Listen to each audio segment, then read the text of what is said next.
amores, tudo bem com vocês? Eu espero que com vocês esteja tudo ótimo, porque comigo está. E hoje estamos aqui com mais um vídeo de terror. E o assunto de hoje é terror à meia-noite. Sim, tá, eu sei que esse tema não é tão atrativo, pelo menos não pra mim. Mas se está aqui no nosso vídeo é porque aconteceu muita coisa legal. Sim, tá legal. Então bora lá. O nome do nosso primeiro relato se chama A Campainha da Meia-Noite e foi enviado por Letícia. Naquela noite abafada, a casa parecia como se respirasse sozinha e as paredes rangiam como se algo caminhasse dentro delas, sabe? E, bem, eu estava sozinha com todas as luzes apagadas assistindo a um filme antigo e quando o relógio digital da cozinha virou mais ou menos lá para meia-noite, a campainha tocou. Só que 3 toques seguidos, secos e frios. E eu parei instantaneamente e fiquei ali, olhando para o nada, sabe? Esperando que tocasse novamente para que eu pudesse atender. Bem, eu levantei devagar, com o coração bem acelerado, porque afinal de contas já era meia-noite. E eu olhei pelo olho mágico, mas não tinha nada. Apenas o corredor vazio e bem mal iluminado, inclusive. E eu voltei ao sofá achando que tinha sido apenas um engano ou um trote, sei lá. Afinal de contas, quem apareceria na minha casa à meia-noite? Mas a campainha tocou novamente. Só que dessa vez bem mais arrastado, sabe? Um tim! E bem longo mesmo, sem parar, como se a pessoa estivesse apertando e segurando mesmo com vontade. Foi assim um som que cortou todo o silêncio, como se fosse navalha mesmo. E eu abri a porta e, bem, não tinha nada novamente. O corredor ele continuava ali vazio, mas ao fundo, gente, na penumbra, uma mulher apareceu. Só que ela caminhava lentamente, como se flutuasse. E a cada passo as luzes do teto piscavam. O vestido era branco, colado ao corpo e molhado. Os olhos apagados e totalmente sem brilho. E o que mais me assustou foi quando ela levantou o braço e apontou diretamente para mim.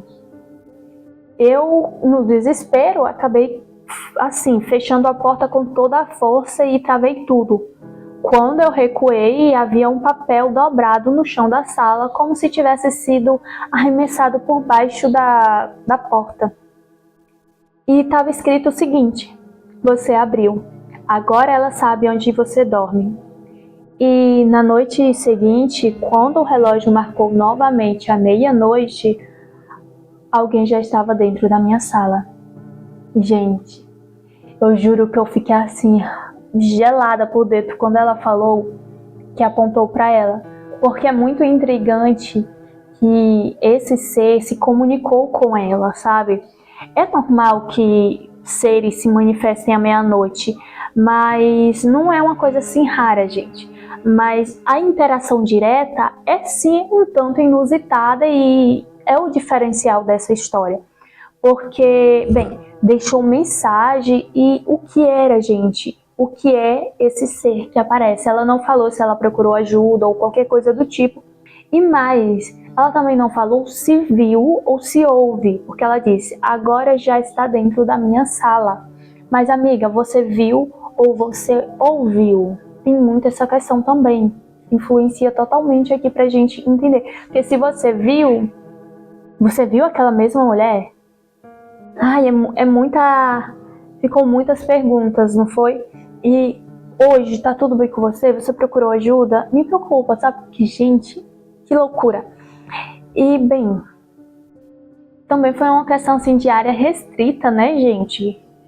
Ai, eu não sei. Antes de eu encerrar esse primeiro relato, eu queria dizer, querida, vá procurar ajuda, porque a interação que o ser fez com você não é normal, é totalmente anormal. Pode ser sim uma possessão em curso. Enfim, tem vários fatores e várias consequências de todo esse acontecimento que teve. Então, é melhor buscar ajuda. Ajuda nunca é demais, tá bom? Agora a gente vai pro segundo relato, que se chama O Quarto Fechado há Anos, que foi enviado por Murilo, ok? Desde criança me diziam, nunca abra esse quarto. E quando meu avô faleceu, eu acabei herdando a casa e, bem, eu estava lá sozinho uma madrugada e eu pensei, por que não?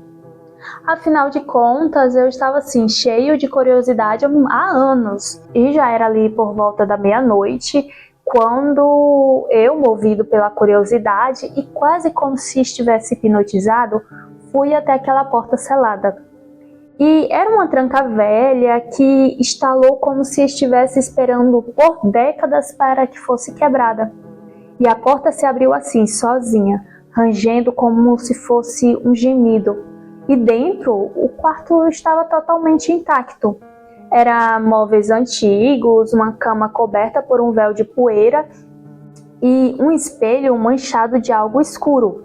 Sim, algo escuro que, para mim, naquele momento, foi um pouco estranho e me fez ficar com mais curiosidade ainda. Eu senti um frio cortante, então eu percebi. Havia alguém deitado na cama. Quando eu me aproximei, a figura estava de costas, os cabelos grisalhos e um cheiro de naftalina e mofo que era assim totalmente insuportável. E eu murmurei: "Vovó?" A figura virou a cabeça completamente para trás. O pescoço quebrou num estalo e os olhos eram 2 buracos pretos. A pele se descascava em pedaços, revelando assim uma pele muito ressecada. E disse algo: "Você demorou. Agora ninguém mais vai sair." Eu fugi, saí correndo com medo, porque afinal de contas, como assim? O pescoço dela havia quebrado, sabe? E eu tranquei a porta assim atrás de mim e já era mais da meia-noite, sabe? Quando tudo isso aconteceu. E eu tava morrendo de medo. O que era aquilo?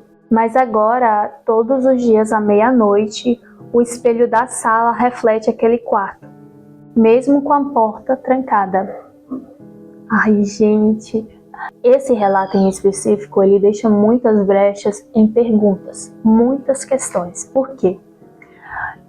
Eu já comentei que espelhos, eles são, ao meu entendimento, são elos entre dimensões, entre o mundo dos mortos e dos vivos, e por aí vai.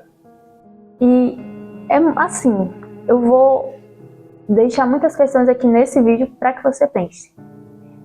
O vô cuidava, né, entre aspas, daquele quarto dos fundos. Aquela senhora realmente era a avó dele, né? A mulher do vovô? Ou era, por exemplo, ela endemoniada? Porque, gente, virou o pescoço, quebrou o pescoço e vocês entendem? Então tem muita questão ali.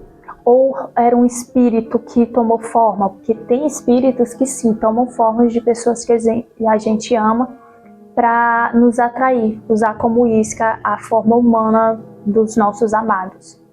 Ou às vezes até usa formas de criança, porque criança a gente sabe que é um ser inocente, para atrair pessoas, para ganhar confiança. Então, vocês entendem, né? E a questão do espelho. O espelho, antes de eu falar, recomendação, querido, coloque um pano no espelho. Procure ajuda, mas, sobretudo, coloque um pano no espelho. Porque o espelho, eu acredito que ele tenha refletido algo que aconteceu ali. Então, querido, por favor, coloque um pano nesse espelho para ele parar de refletir.